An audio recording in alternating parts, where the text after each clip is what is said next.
Ես հիմա կխոսեմ Շիրակի տարածաշրջանում, անունն էլ ասեմ, Ջրափի գյուղի դպրոցի մասին։ Ջրափին կպած է համարյա Ախորյան գետին, նրա ձախ ափին է գտնվում, մի գողտրիկ տարածքում, եւ այստեղ նախանցած տարվանից նախագծել են կառուցել այնպիսի մի դպրոց, որը կարողանա իր մեջ ընդունել շրջակա 5 գյուղերի դպրոցների աշակերտներին։ Այնտեղ Հայկաձոր, այնտեղ Բաքրավան, այնտեղ ներքին Արտիկ, հետո Սուսեր, մի խոսքով հանկարծ գյուղերի անունները կարող է շփոթեմ, այսինքն 5 գյուղի համար այդ մի դպրոցն են կառուցում։ Նպատակը ես չեմ հասկանում, կոնկրետ Հայկաձոր գյուղի դպրոցը շատ լավն է, եւ շենքային պայմաններն են լավ, եւ կադրերն են լավ, որտեղ այդ գյուղից մշտապես ընդունվում են բարձրագույն ուսումնական հաստատություններ, առանց պարապելու իմիջիայլոց կրկնուսույցների մոտ։ Ինչու է քանդում այս գյուղական դպրոցները, որպեսզի բոլորին կենտրոնացնեն Ջրափիի դպրոցում։ Նպատակը ո՞րն է։ Ինչու է քանդում այդ դպրոցները։ Չէ՞ որ դպրոցը սոսկ շենք չէ։ Բա այնտեղ պարապող ուսուցիչները որտեղ պիտի աշխատեն։ Այսինքն դուք ստիպում եք, որպեսզի ուսուցիչը թողնի իր գյուղը, թողնի սահմանապահ ուսուցչի իր հոգուն հարազատ պարտականությունը եւ տեղափոխվի քաղաք աշխատանքի հետևից, չէ։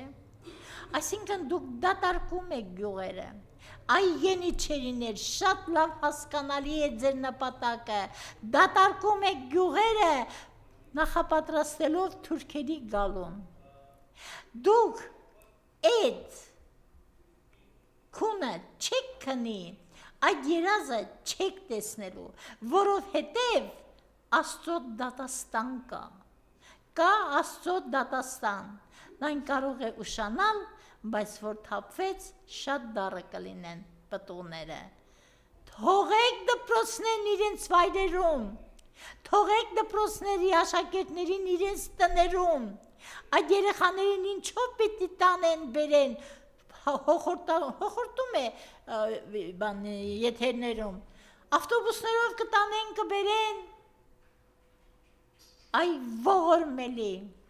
այ ողորմելի, որ կրթված լինեիր, ուսման գինը կհասկանայր ու նման հիմար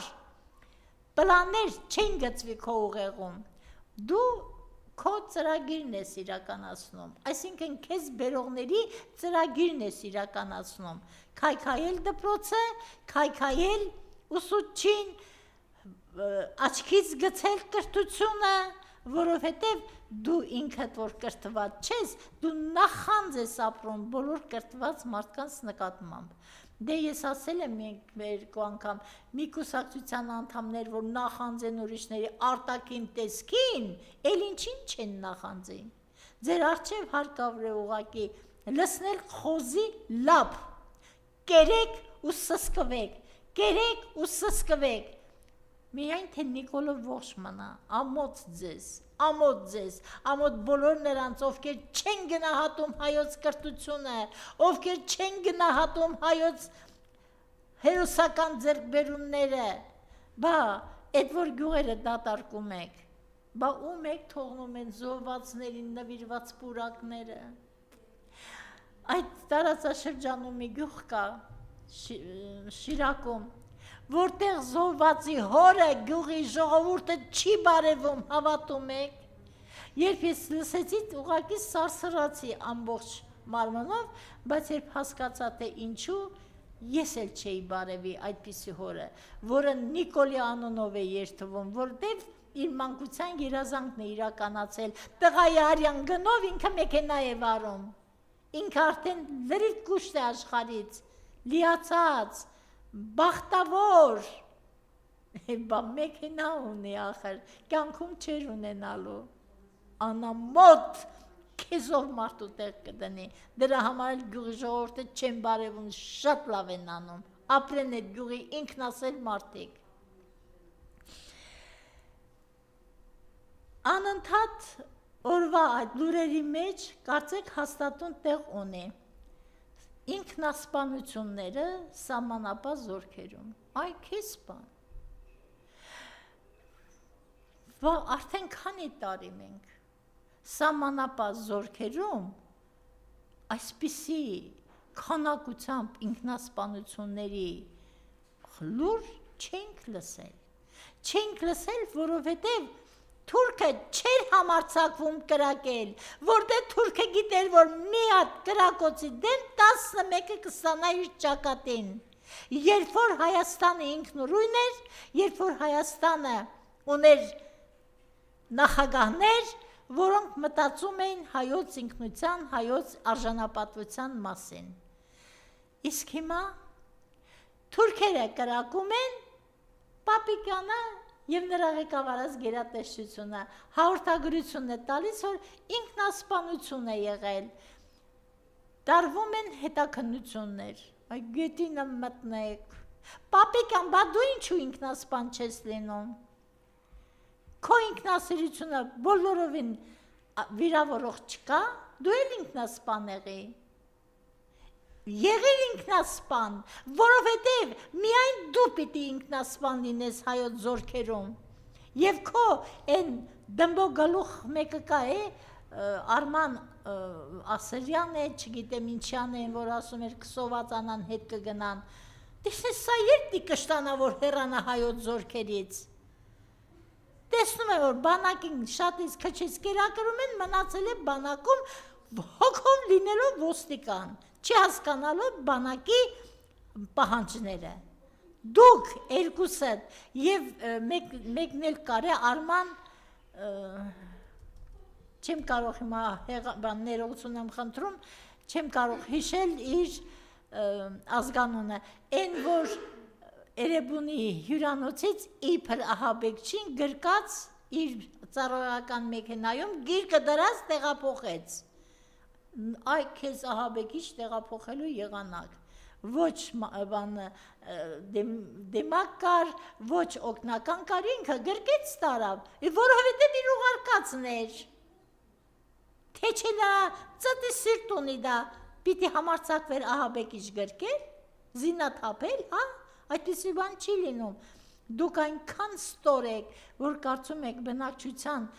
մեծամասնությունն էլ է ստոր ու չի հասկանում ձեր քայլերը շատ լավ հասկացողներ շատ կան, էդ իմացեք։ Այսինքն թուրքի կրակածը մի հատ էլ զրպարտում են զինվորին, նրան ներկայացնում թույլ, վախկոտ, որ սահմանին կանգնելու դեպքում նա գերադասում է ինքնասպան լինել։ Այս ինքնասպանություններն էլ ձեր մեղքով են, եթե կան, այդ դուք եք նրանց մղում նման քայլի, եթե կան, այնինչ ես չեմ հավատում, հայ տղան չի կարող այդքան թույլ լինել, որ ինքնասպան լինի, թուրքն է կրակում, իսկ հակառակ կրակը չկա։ Գերագույն թուրքը հրաման չի տալիս, որ հակադարձեն կրակոցներին։ Մահերը բանտերում։ Ես զարմանում եմ, վերջապես մենք այս կյանքի կենտրոնում ապրող մարդիկ ենք։ Այսպիսի բան ով էր տեսել, բանտերում այսքան մահ, մենք չենք տեսել նաև դատարաններում մահվան դեպքեր, դա էլ տեսանք, չէ, մեր հրաշալի Արմեն Գրիգորյանի այն ժպիտը իր երկրային կյանքի վերջին վայրկյաններին, ակնթարթներին, կյանքում ես չեմ կարողանա մոռանալ։ Հիմա մենք դա էլ ենք տեսել, մեր աչքի առաջ խոշտանգում են մեր սրբազաններին, մեր հրաշալի եղբայրներին, դեռ լավ է, որ Լիդիան մտավ արդեն տնային կալանքի մեջ, Իսկ սրբազանը, Բաքրատ սրբազանը ինչ տնային կալանքի մեջ կարող է մտնել, երբ որ նա տուն չունի։ Երեք նորից դատական նիստեր։ Այս Վարխոյանը արդեն չգիտեմ ինչ ասել սրան, իր գործը լավ էլ գտել է, մի հատ անգամ նյարդերը չեն քայքայվի,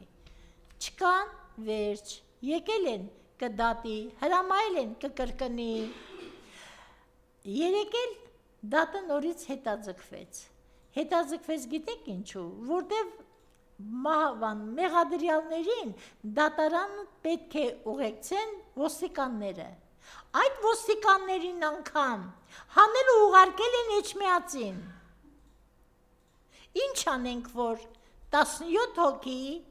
նորից մինչև ամսի 8-ը 26 թվականի փետրվարի հունվարի 8-ը նորից պետք է մնան բանտում, ինչ անենք, հո Նիկոլը չի, որ մտածեն նրանց մասին, այս բոլորը արվում է Նիկոլի հրամանով, մի կենթանի, որը չխորշի լինելով երկրի վարչապետի աթոռին գանված, կանգնի ասի, ես աջակցում եմ նրանց, այսինքն ինքը աջակցում է հայոց սրբավայրի վրա գրող կազմակերպողներին, ես չեմ ուղղորդում, բայց աջակցում եմ, դու գլուխդ պատին ես տալիս, պատնել գլխիդ, այ կենթանի, այ անհակ տզրուկ, դու քո այս ծծած հարստությունները, այս մեր երկրի ավերումը, այս մեր զավակների արյունը, մեր չքնաղ Արցախի հանձնումը, դու չես մարսելու, էդ իմացիր, և դեմ եմ բանակի թվի կրճատմանը, դեմ եմ, որովհետև դա կբերի մեր երկրի բացարձակ թուլացմանը և անպաշտպան լինելը թշնամու գնդակի առաջ։ Ես եմ շնորհակալ։